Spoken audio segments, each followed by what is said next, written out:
ஒரு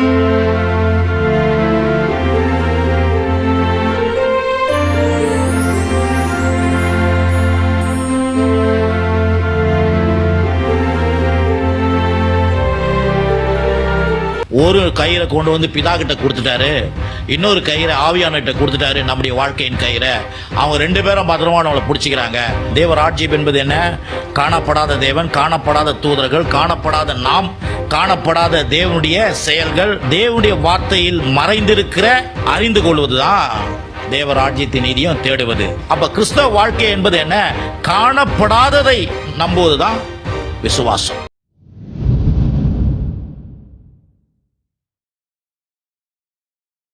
அதுக்கப்புறம் இயேசுவே நமக்கு ஒரு நங்கூரமா இருக்கிறாரு.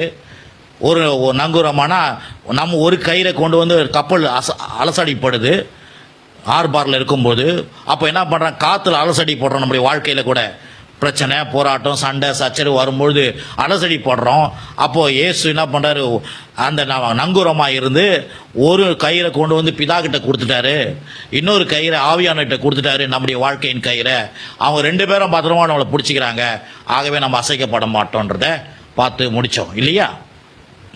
அதுக்கப்புறம் ரெண்டாவது வாரத்தில் நம்ம என்ன பார்த்தோம் அப்படின்னு பார்த்தீங்கன்னா, அந்த தேவ ராஜ்யத்தின் நீதியை தேடுறதை பற்றி பார்க்கும் பொழுது அங்கே என்ன பார்த்தோம்னா, காணப்படாத இந்த உலகத்தை நம்ம பார்த்தோம். காணப்படாத இந்த உலகம், காணப்படாத உலகம். தேவ ராஜ்யம் என்பது என்ன? காணப்படாத தேவன், காணப்படாத தூதர்கள், காணப்படாத நாம், காணப்படாத தேவனுடைய செயல்கள், தேவனுடைய வார்த்தையில் மறைந்திருக்கிற அறிந்து கொள்வதுதான் தேவ ராஜ்யத்தின் நீதியும் தேடுவது. திருப்பி சொல்றேன், காணப்படாத தேவன், காணப்படாத தூதர்கள், காணப்படாத நாம், காணப்படாத தேவனுடைய செயல்களை தேவனுடைய வார்த்தையில் மறைந்திருக்கிறது, அதை அறிந்து கொள்வதுதான் தேவனுடைய ராஜ்யத்தையும் நீதியும் தேடுவது என்பதை குறித்து நம்ம பார்த்தோம். அதில் பல காரியங்கள்லாம் பார்த்தோம். இயேசுடைய ரத்தத்தை பார்க்க முடியல, இயேசுடைய மரணத்தை பார்க்க முடியல, இயேசுடைய உயிர்த்தெழுதலை பார்க்க முடியல. இயேசு பாவத்தை சுமந்தாரு சொல்லப்பட்டிருக்குது, ஆனால் பார்க்க முடியல. ஆனால் விசுவாசம் என்பது என்ன? விசுவாசம் நம்பப்படுகிற உறுதியும் காணப்படாதும் நிச்சயம். அப்ப கிறிஸ்தவ வாழ்க்கை என்பது என்ன? காணப்படாததை நம்புவதுதான் விசுவாசம். ஆமென்.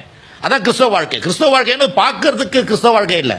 கிறிஸ்தவ வாழ்க்கை என்னன்னா, காணப்படாத காரியங்கள், நமக்கு கண்ணுக்கு தெரியாத, இந்த கண் புலம்பாத அகக்கண்ணில் தெரியக்கூடிய காரியங்களில் விசுவாசிப்ப நம்புறது தான் விசுவாசம் என்பதை குறித்து நம்ம பார்த்து முடிச்சோம். இதை கொஞ்சம் விரிவாக நான் சொல்லலை.